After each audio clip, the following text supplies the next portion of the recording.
Coming up on Tech News Today, what we thought was the most impressive stuff from Google I.O., who's winning third place in smartphones, and why the USA Network is so much better than Twitter. All that and more coming up. Netcasts you love. From people you trust. This is Twit. Bandwidth for Tech News Today is provided by CacheFly at CACHEFLY.com.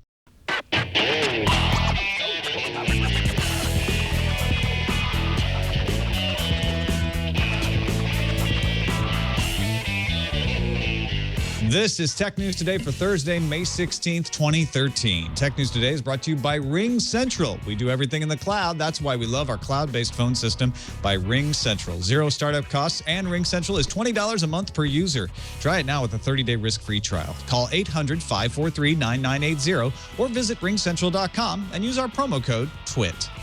And by Shutterstock.com. With over 20 million high-quality stock photos, illustrations, vectors, and video clips, Shutterstock helps you take your creative projects to the next level. For 30% off your new account, go to Shutterstock.com and use offer code TNT5. Welcome to Tech News Today. I'm Tom Merritt. I'm Sarah Lane. I'm Ayaz Akhtar. And I'm Picard Zulu. Filling in for the vacationing Chekhov, which is Jason Howe. Actually, he's not vacationing. He's at I.O., but he'll be back tomorrow. Meanwhile, we're going to keep you up to date on the most important stories in the tech world, starting with the top 10 of the day in the News Fuse.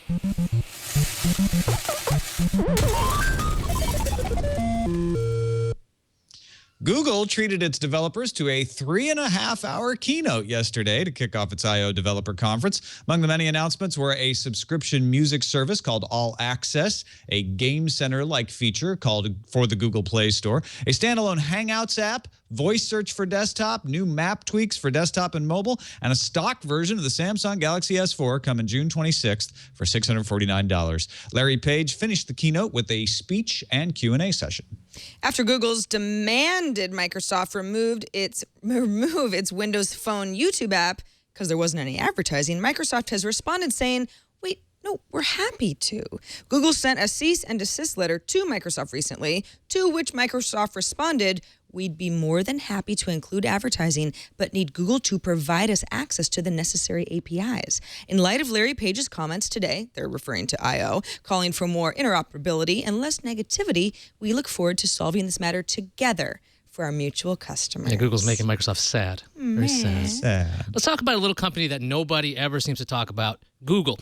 Google announced it's going to add some features to Gmail. First up, Google Wallet integration. You'll be able to send and receive money to others as an attachment to your email. The feature will first roll out in the U.S. and on the desktop version of Gmail. Also coming, quick action buttons that will let you do things like RSVP from your inbox. Flight confirmation emails will also be enhanced. You'll see flight information presented in a Google Now-like card above the actual email. IDC added their Q1 report on the mobile phone market to the pile right alongside Gartner and Strategy Analytics. IDC shows Android rising to 75% market share with a 79.5% rise in shipments. iOS shipments rose 6.6%, but market share declined to 17.3%. Windows Phone nudged past BlackBerry in IDC's rankings for third place with 3.2% of the market on a 133.3% rise in shipments. Back to Google. Google and NASA are forming a laboratory to study artificial intelligence using computers that focus on quantum physics.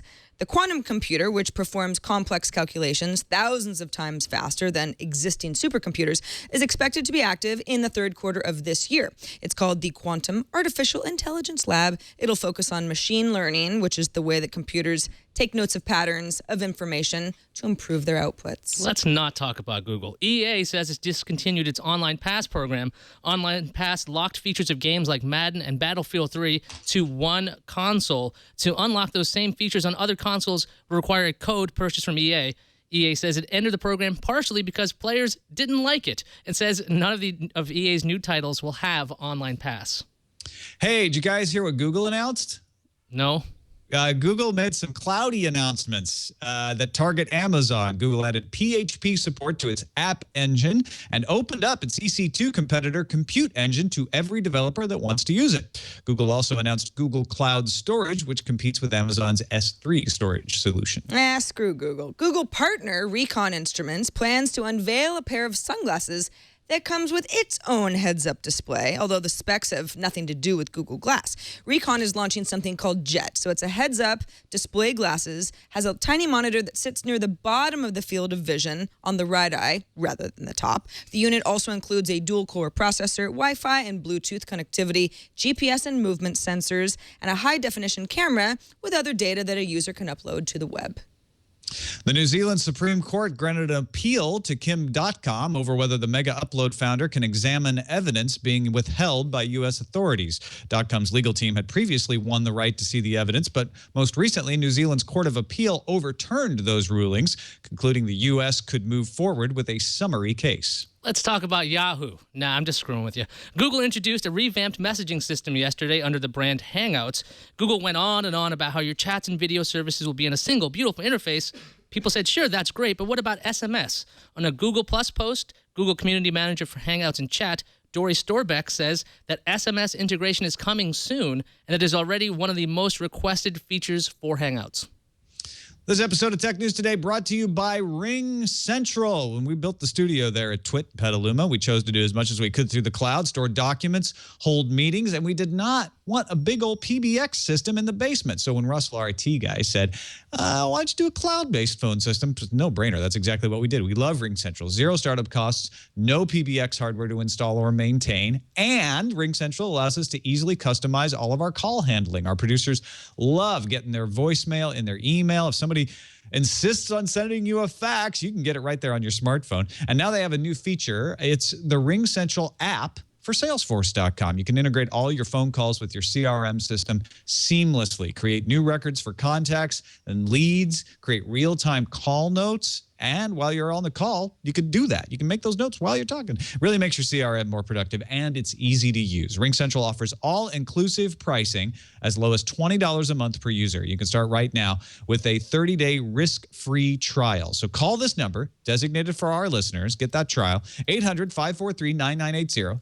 That's 800-543-9980. Again, 800-543-9980. Or you can also go to ringcentral.com and use the promo code TWIT. That's ringcentral.com, promo code TWIT. And we thank them for their support of Tech News Today. Joining us now to discuss what has been a week full of mobile news is Sascha Segan, lead analyst at mobile at Pcmag.com. Welcome back to the show. Sascha, great to have you, man. Hi, great to be here. I know that we'll talk about it a little at the end of the show too, but you guys are heating up your big roundup of access for carriers. Yeah, I'm actually warming my hands right now over a very toasty PC that is crunching the numbers for this gigantic network test we're doing. We've got these 3 cars on the road. They've driven 10,000 miles already. They're testing all the major wireless networks for this huge feature of speed test that we have coming out in June. I love that speed test. It's one of my favorite things you guys do all year. I'm looking forward to that. Let's start off talking about Google I/O, though. As you may know, we covered it right after Tech News Today yesterday, all 3.5 hours of it to the bitter end. Lots of stuff announced. Android Studio IDE for building apps. If you're a developer, it looked really impressive for app builders. I know Gina was really excited about it. Aaron was really excited about it. Google Play Music All Access, Google Play Game Services, new photo stuff, 15 gigabytes of storage for backups, highlights, enhanced, the thing called Auto Awesome that makes animated GIFs out of your photos automatically. Some tweaks to the desktop so you can say, okay, Google, and immediately get voice search on your desktop. A lot of tweaks to Google Maps where the interface allows you to interact directly. You don't have to drag things. You don't have to use menus as much. And, of course, we'll talk about that Samsung GS4 with IaaS in just a minute. So excluding the stock Android Samsung, what was the thing that caught your eye the most yesterday, Sascha? Well, what really caught my eye was not the individual announcements, but the theme. For the past year or two, Google has really been scattershot. Are they a web services company? Are they a hardware company? Are they a R&D, basic research, self-driving cars company? What is Google? What is it doing? Like they had so many ideas that they were almost in danger of going in the Yahoo direction of we have no idea what this company does. This company does everything, or maybe it does nothing. And so I was really actually heartened to see this I.O. was about, hey, we're a web services company and we deliver information and services through the cloud. We do it better than anyone else. We're advancing all of those projects and we are talking to our developers. And so shuffling off all these weird little hardware and pie in the sky projects like the Nexus Q and Google Glass and the self-driving cars, and instead saying, hey, we still make all of our money on the web, and here's what we're doing with that stuff. That's what really heartened me about that extremely long keynote. We noticed that too. We kept remarking over and over during our live coverage that you're really seeing the evidence of Larry Page's emphasis on focus. So the products aren't new, but they are getting better because they're adding things, making them better, perfecting them. As you noticed that as well. Well, yeah, the other thing is that with Larry Page's statements at the end, he explained basically why Google seems to be getting into everything. It's like when we wanted to get into mapping, what happened was, well, we needed to have cars that could do that. And that's why we had the whole self-driving car project. It actually made some sense out of all the crazy things that Google does at once. These are like side effects of what they're trying to do, which is deliver information. They might have glass for your face, but the real thing is getting this information to you as quickly as possible. And that revamped search looks very different. The 10 blue links are so far down now with that knowledge graph expanding and expanding. It's really quite impressive what Google's doing with information delivery.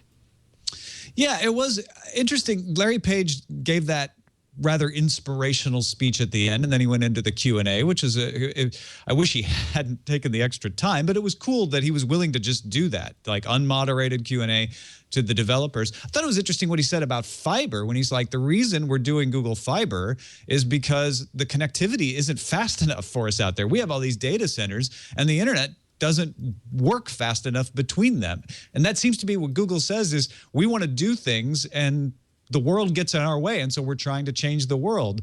Sarah, do you think he was a little too lofty in some of these sentiments? You know, it was interesting watching my Twitter stream kind of react to some of the stuff that Larry Page was saying.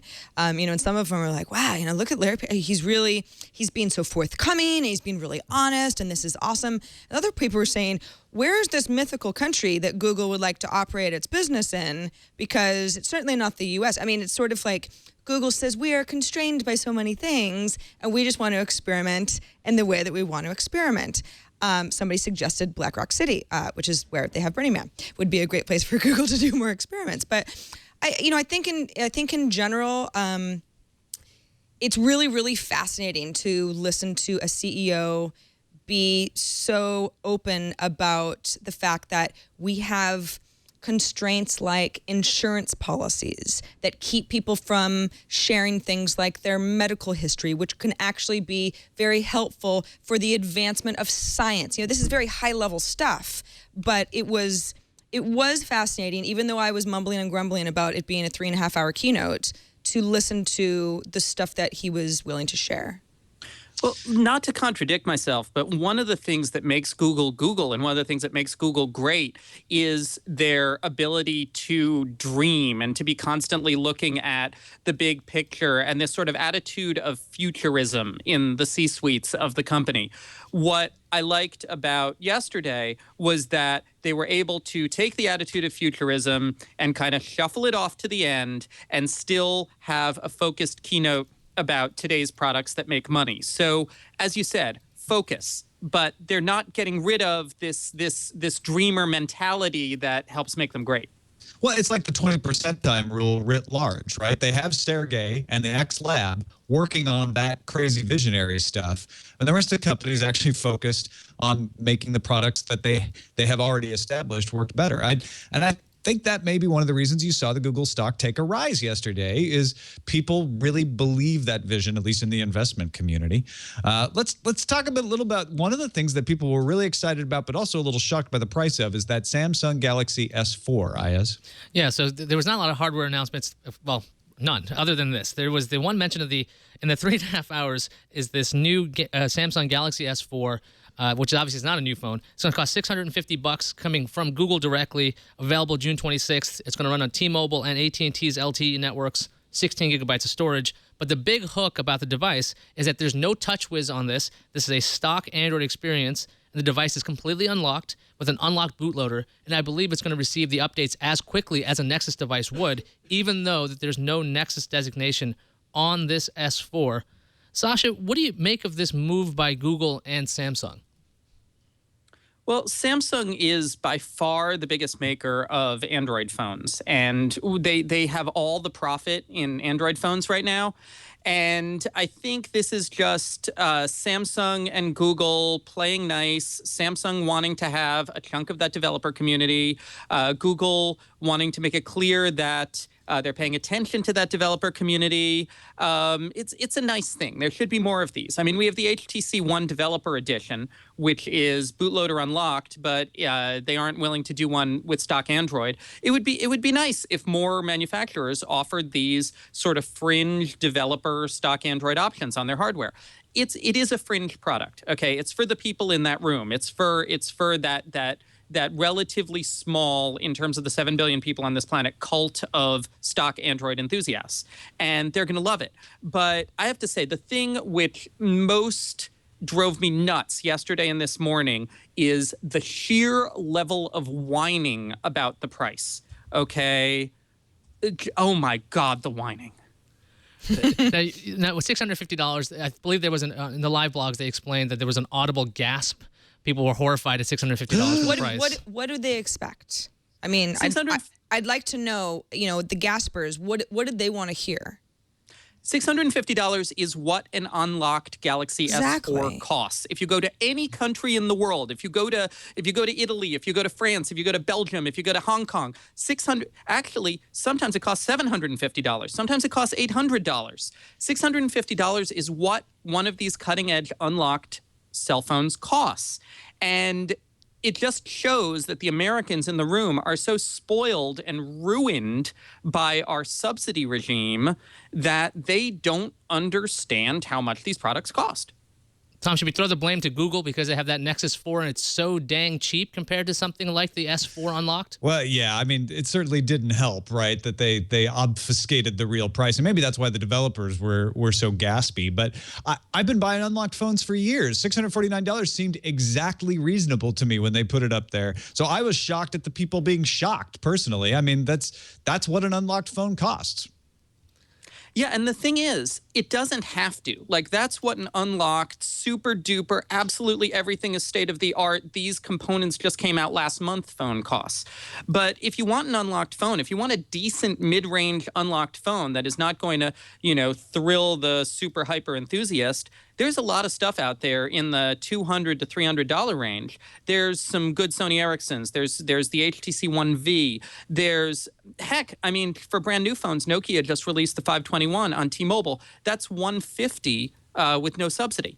So yeah, the absolute cutting edge state of the art is $650, but you don't have to pay that to get an unlocked or unsubsidized phone. There's another story. No, I thought your comment in your article on Pcmag was very good. That comparing these types of smartphones to getting like high-end gaming PCs versus just getting a suitable desktop that'll do what you need.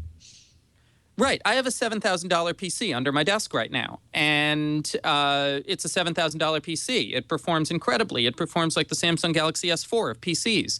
But the thing is, in this world right now, not that many people have the use or the applications for the power in a $7,000 PC, but a lot of people want the absolute hottest gaming PC of smartphones. And by the way, if anyone wanted to see the HTC One with stock Android, HTC put out a statement saying they're not going to do it. It's true. They actually. I thought you were going to surprise me and be like, an HTC just put out. They put out an announcement saying they're not going to do it. So if you want the other hottest phone that could possibly do this, no. We will never give you what HTC. you want. They could have really knocked it out.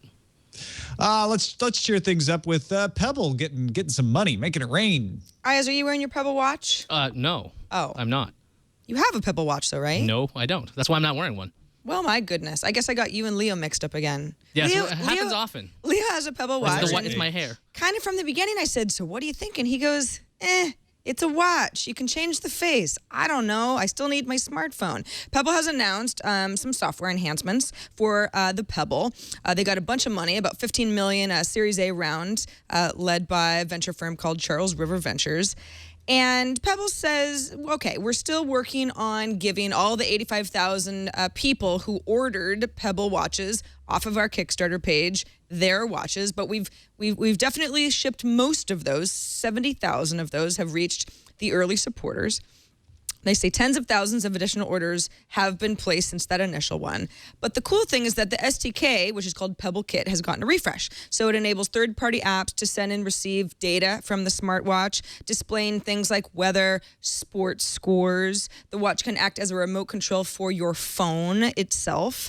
There's also the Pebble Sports API, which will allow devs to build GPS-enabled smartwatch apps, kind of like a Runkeeper app, if anybody's familiar with that helps you track, your mileage and your speed and that sort of thing.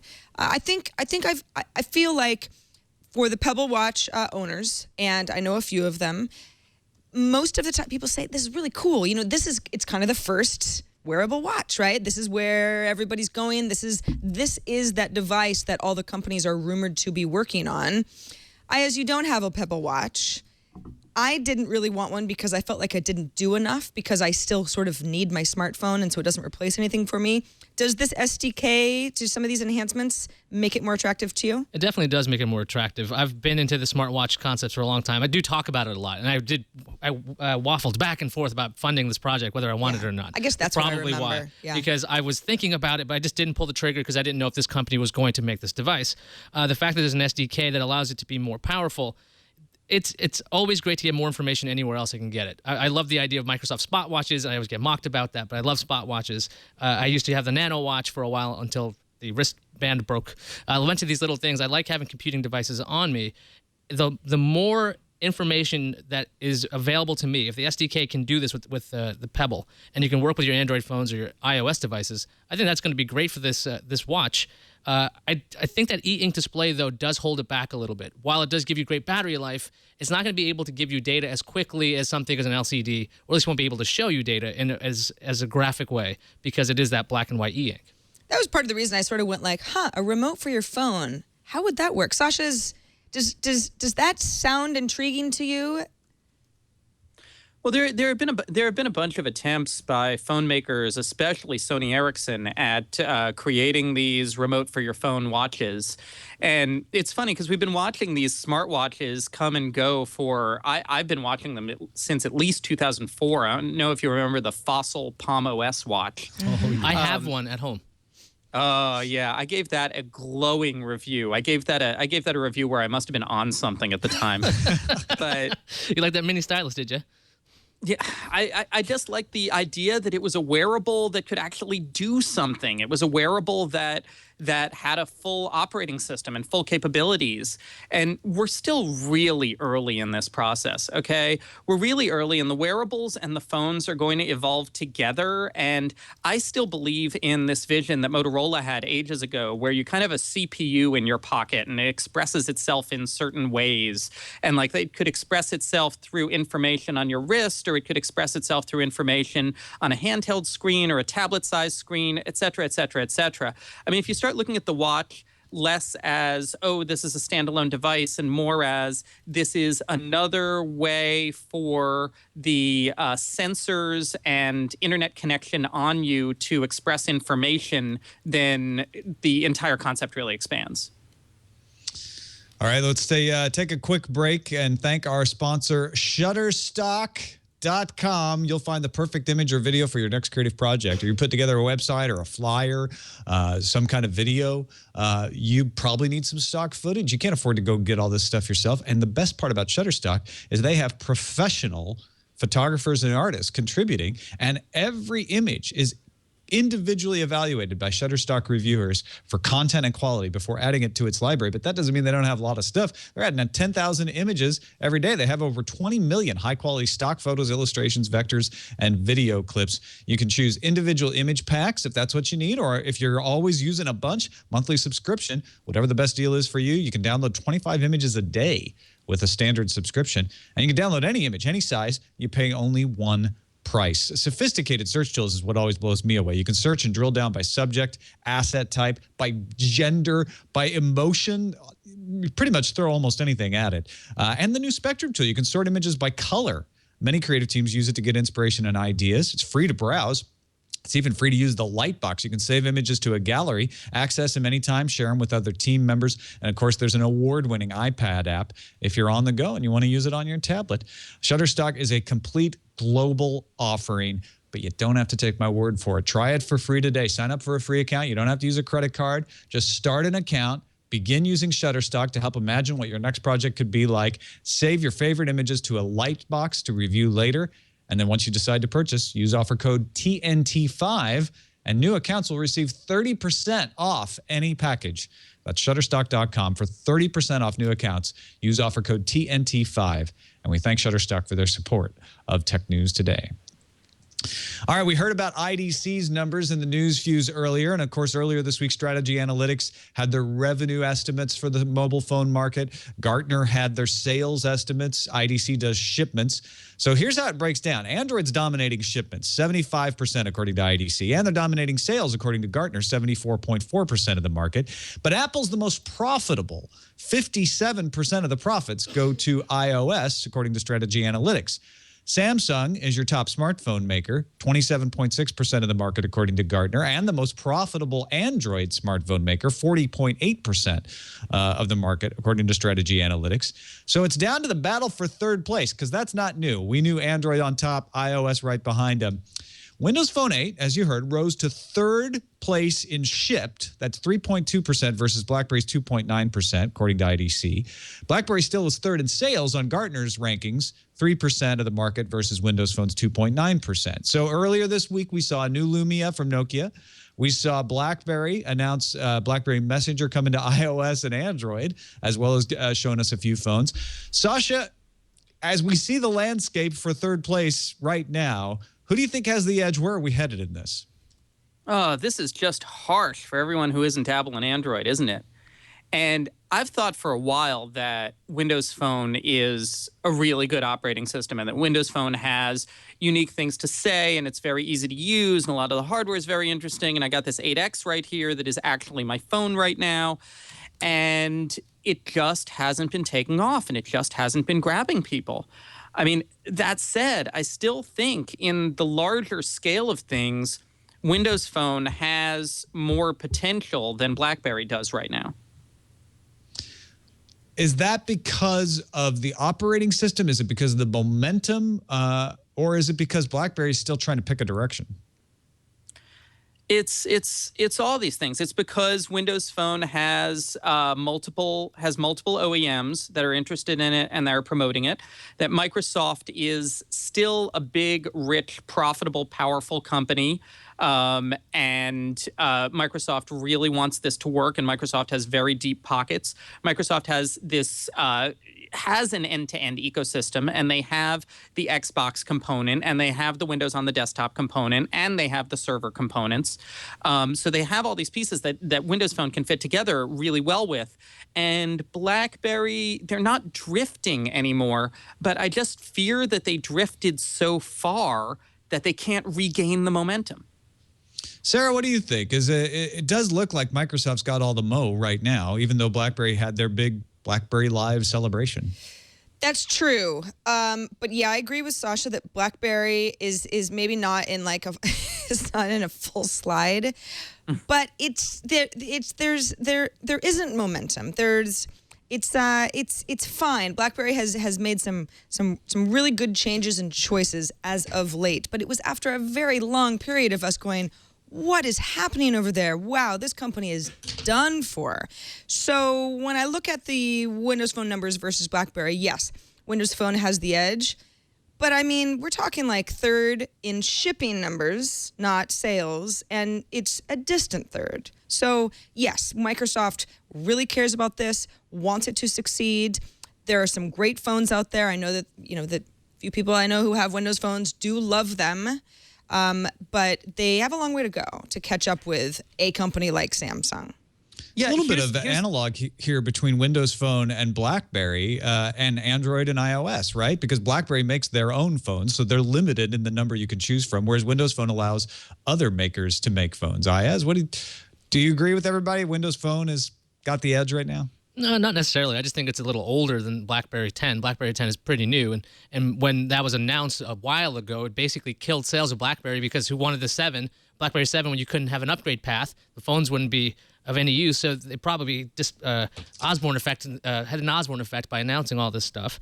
And the other thing is a lot of people are just using their phones as their primary computers. Microsoft's got this big ecosystem where everything looks the same, but if you're not using their laptops or their tablets or their Xbox, you're not using any of this stuff, and if you're only looking at the phone, I think BlackBerry's still got a chance because in the phone market, they still have a name brand. As far as it comes to Windows Phone, people aren't looking at them as, oh, that's an HTC and that's the Samsung. They're like, that's the Windows Phone, that's Android, and that's not. That's the way people are looking at this, I think, not necessarily by branding. You know, somebody in chat pointed out, hey, Sarah said, you know, Microsoft has a long way to catch up to Samsung. And they said, Samsung makes Windows Phone. But I think most people equate Samsung with very successful Android devices. So Samsung barely makes Windows phones. Yeah. But let me throw you another data point here. Every year, we at Pcmag do this huge research project, this big, 5 digits worth of people user survey, where we talk to people about the devices they own and what they think of them. And this year, Windows Phone won the reader's choice for operating system. Over iOS, over Android. People who have these devices seem to really love them.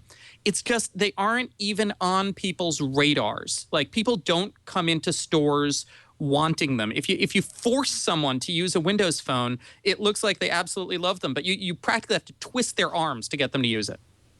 And that's a marketing and carrier relations problem for Microsoft that they're definitely working on and trying to solve and getting better at. But you're right. It's not necessarily intrinsic to which is the better quote unquote operating system. All right, let's move on. Twitter is great, Sarah, but it's a little small and it's not really welcoming. Does the USA Television Network have a solution for me? Yes, and it's their own social network that they've built on the web so that you can hang out with other people who enjoy USA programming. Doesn't that sound fun? That sounds like exactly what I was after. Yeah, well, Jesse Redness, who's the senior vice president over at Digital at USA Network, says it's not that they don't like Twitter, but he says not all social conversations about TV are happening on Twitter. You know, everybody thinks Twitter's the place to be. He says, we think Twitter's a big component of the conversation around TV, but we also know real-time conversation about TV is happening on our own platforms, specifically USA's Character Chatter platform that Redness says about 30,000 people do sometimes get on the platform to chat about their content, to comment on a show when it's on the air. There's a new USA website using Character Chatter that will, what they say, curate the conversation on the web about USA shows. He says our approach is really to use Twitter to help funnel people into a much larger, more welcoming community and one that we can monetize. So that's really the key here. I mean, USA is basically saying, okay, well, we know BBC America and the Weather Channel and ESPN have actually gotten into ad deals with Twitter, but we don't really feel like that's the way to go. What we want to do is say, hey, follow us on Twitter. We will point you over to our Character Chatter platform where we control the advertising. We have our own deals. We're going to make more money. And that's where we feel like it makes sense because you cut out all that other Twitter noise. Now, Glenn Brown, who's Twitter's director of promoted content and sponsorship, says the fact that we have 90% of the public conversation around television supports the fact that we are the de facto second screen, while what our partners do is completely up to them. So Twitter's sort of like, whatever, USA, do what you want. I mean, people are still going to talk about the shows that they're watching on USA on Twitter. Sascha, who do you think is right here? We need a million little TV channel controlled social networks like I Need a Hole in My Head. I mean, come on. Okay. I first of all, I can guarantee you that whatever Character Chatter is, it is not as fast and well designed as Twitter. But also, this is just freaked out content providers desperately trying to grab at users because they don't control social media platforms. And I don't really know if there's anything to see here. I mean, 30,000 people. what infinitesimal tiny percentage of the number of people talking on Twitter about television is that? Yeah, I know. It's Well, the USA Network has 109,000 followers on its Twitter account. So it's a third of USA's own Twitter account followers. Right, but if I watch a USA Network TV show, I'm not necessarily following USA Network. I'm probably talking about it with my friends or through a hashtag or with some affinity group. USA is frustrated because they're being cut out of this conversation around their content. They're trying to regain control of that conversation, but that's not necessarily what users want. It's just what USA Network wants to make money. They're not really offering users anything of value here other than that USA Network gets to make more money. But every time an old media institution has tried to force people into doing things the way they want to, it always works, right? Yeah. Tom, what do you think? I mean, do you think 30,000 people who really want to be there will benefit more from, highly targeted ads? Because if you're hanging out on the USA Network's social channel, you probably really want to talk to other people who are watching whatever USA show you're watching. Yeah, I'm curious whether that's a simultaneous user count or a total user count.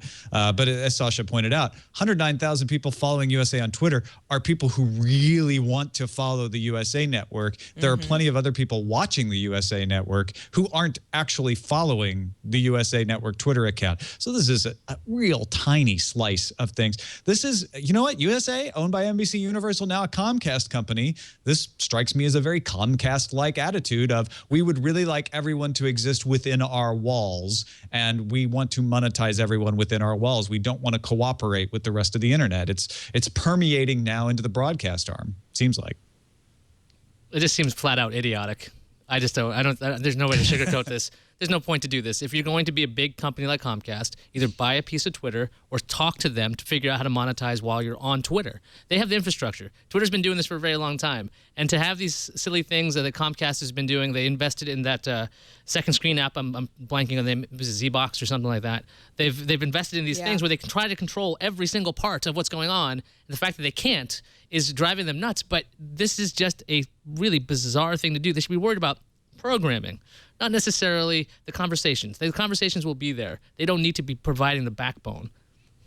And I still don't think second screen is the way you get people to engage with you online, trying to force some kind of second screen. I know that broadcasters really want that to happen. What people want, they want to be able to watch their shows online. And now we've got ABC earlier this week announcing they're going to allow live streaming with authentication. TBS and TNT apparently getting in on the act too, Ayaz. That's right. Time Warner announced that TBS and TNT, not this show, but the channel, will start streaming online 24 hours a day starting this summer. The actual launch date is still coming. They're going to tell that when that happens in another announcement. Of course, this is going to require authentication. You've got to log in with your cable or satellite info. And the TNT and TBS live streams will be available on the web and also available on an iPhone and iPad apps with other platforms to be supported by the end of the year. Steve Koonin, a Turner executive, said, tablets and smartphones become television sets, bringing new opportunities for us and for advertisers. Tom, this sounds really forward-thinking for any cable channel or any network. We had ABC offering live streaming in a limited capacity. Now TNT and TBS. Do you think this is just a trend, or is this just a couple of people who are crazy? It's a reaction to Aereo, honestly. And TNT and TBS are cable channels, so it's not as direct a reaction, but they're realizing that, okay, once again, we're being pushed from behind to make this available. I mean, it's still authentication, right? You still have to be a cable subscriber. So they're not taking a big risk here. They're basically getting the cable. They've taken this long to get all of the different cable channels on board with doing this. And the wheels of bureaucracy in the industry move slow. So this doesn't surprise me at all that it's happening. Interesting to see TNT and TBS be the next ones to make it happen. Sascha, TNT and TBS have a lot of live sports on them as well as original programming. Do you think that this is an aggressive move? Because it seems like when it comes to sports deals, there's usually a lot of hoops you got to jump through. No pun intended. Yeah, I mean, I think Tom's right. I think the only surprise here is how long this has taken to happen. I mean, there's no real business model shift here. The authentication protects their cable MSO revenue. There's not, they're not unbundling. This isn't something where you can subscribe to their channel as a cord cutter. There is no business model change here. There is just how long it takes to sign these painful redistribution and multiple screen deals on all of this content. And it just shows how hidebound the TV industry is by these many, many layers of overlapping lawyers and content agreements, that to do something this obvious and this really conservative, because this is conservative because of that cable authentication, it's just disappointing that it took so long. So you're a cord cutter, as Sascha mentioned. This does absolutely nothing for you. Do you think this gives you any hope that one day in maybe 20 years, they'll go, okay, we could be online first, and then you can buy that box later? I don't think really any of this points to more a la carte options for somebody like me. I think what it does is say, oh, okay, if you're a cable subscriber and like you said, you want to watch a certain sports game, right? And you're on your iPad and maybe you're not at home or whatever. It'll just sort of ingrain in your mind more like, oh, TBS and TNT and ABC, those are the channels that I can get kind of anywhere. So those are the channels that maybe over time I'll become more loyal to. I'll watch more programming because it's those channels that I have away from my main living room setup where all of the other channels aren't really caught up yet. It's almost like, being one of the first 10 really popular apps on a new mobile platform. It's like sometimes, years later, people still really like that app because you were there first. And that's the other thing. Like, you're just looking for content. You're around the house. You have your iPad. You can watch more TV without having to have a special app, special hardware, any of that stuff. You have this going on. Time Warner owns a bunch of different networks. I'm just kind of curious why it's limited to these two right now and what other networks will have this in the future. Because there's really no big difference between having an app for a channel and actually having a channel. I don't have to search. I guess I could search through an iPad to find the TBS app or the ABC app. But eventually this is going to happen just like where it's like cable, where you have 1 million apps for 1 million channels and you don't know where to look for any of the content. Well, that's where TV Anywhere comes to your rescue, right? And the cable companies stop having to give you boxes. You know what you could do as more of this happens is just buy the cheapest plan, self-install, don't actually do anything with any hardware, and then just watch stuff online because the cable companies are becoming essentially middlemen for a pass, for buying like an access pass. This is the way you're actually going to get live TV on your Apple TV, I guess. You could AirPlay it over. That might be the easiest way to get that because they're still not allowing apps on Apple TV. Let us move on to the randomizer then, while we wait for them to figure out television. While they wait to figure out television, we can move on to Smell-O-Vision.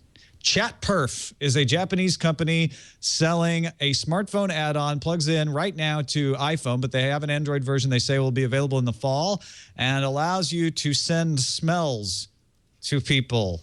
Screen comes up with a puff button. The user taps to release a scent, or someone can send them a message that will then release the scent. It does seem to be that each one of these things you add on is only got one smell in it, though. That's so dumb.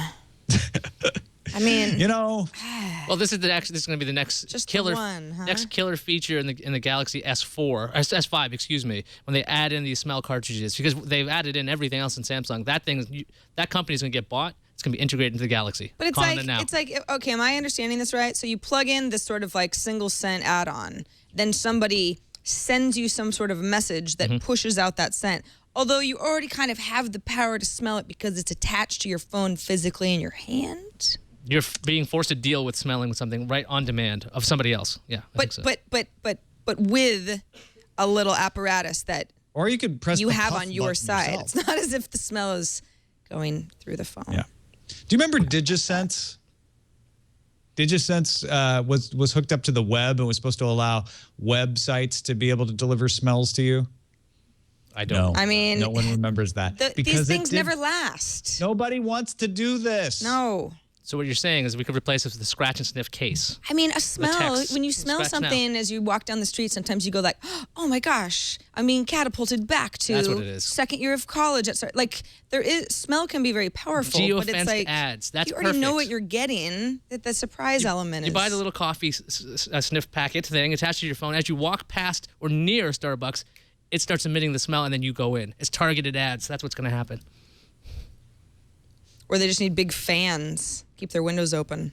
That too. You don't need an app for that. Is there any hope for digital scents, Sascha? I live in New York City. Most of the smells here are smells I'd like to avoid.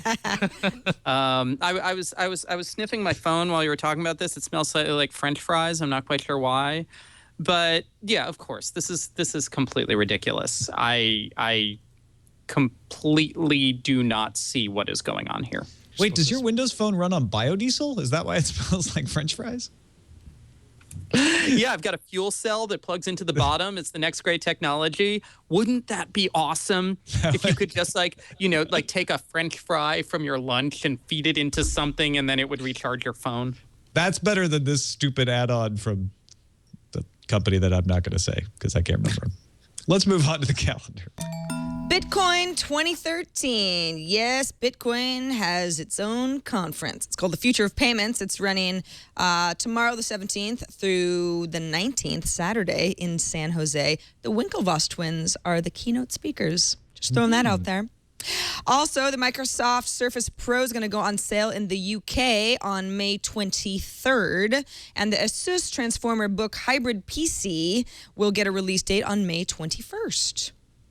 Excellent. Let's see what's incoming. Incoming message. We got an email from Yakov who says he's a bit behind. I was listening to the May 2nd podcast where you talked about EA not bringing the next Madden to the Wii U and had to chime in. I've been a long-time Madden fan for close to 20 years. I've bought the game starting from PC versions onto the Xbox, the Wii, and most recently the PlayStation 3. The last version was an absolute turd, pardon my French. It was a slap in the face to all longtime Madden fans, so I will not buy the next version. And with how EA has treated their customers of late, they can go suck it. I will spend my money elsewhere. The future of Wii U is debatable, but neither Madden nor EA will decide it. Yakov, very upset with Madden. My goodness. I think that's French. I think there's a different word Patrick. for that. French. All right. Well, thank you, Yakov, and thank you, Sascha Segan, for joining us. Always great to have you along for the ride. Of course, you can find Sascha's work at Pcmag.com. When are we going to get the carrier ratings big Lollapalooza? So the cars are on the road until the middle of next week, and then we have a couple of weeks to do data analysis, writing, production. It's something like a 39 or 40-page story, so this thing is huge. You'll be seeing it in mid-June. It'll be great. If you want to see what it looked like last year, you can go on pcmag.com, look for Fastest Mobile Networks 2012. 2013 is all new, all different. As I said, the middle of June, and once it comes out, I would love to come in and talk about it, because we've got so much data that I can't even fit into the story. We learn all sorts of things about these networks. It's really fascinating. Oh, that would be great. Let's plan on that. Jason Howell will be in touch. We'll figure out timing to talk about that, because I always love that story when it comes out every year. Okay, great. We will do it. PCMag.com for Sascha Segan. TechNewsToday.reddit.com for you, if you would like to have an effect on what stories we cover. We look at that every day. We'll find out what stories people have been voting on. For instance, the story about Kim.com in Newsfuse was getting votes on subreddit, ended up in the Newsfuse. Go there, submit stories, vote on the other stories. Let us know what stuff you'd like us to talk about. TechNewsToday.reddit.com. You can also find us on the web at twit.tv/TNT. Email us TNT@twit.tv, or give us a call. Leave us a voicemail, 260-TNT-SHOW. Shannon Morse joins us tomorrow along with artist Len Peralta, drawing our discussion stories like we did a week ago or so with Justin Robert Young. It was really fun. We'll have him back. See you then.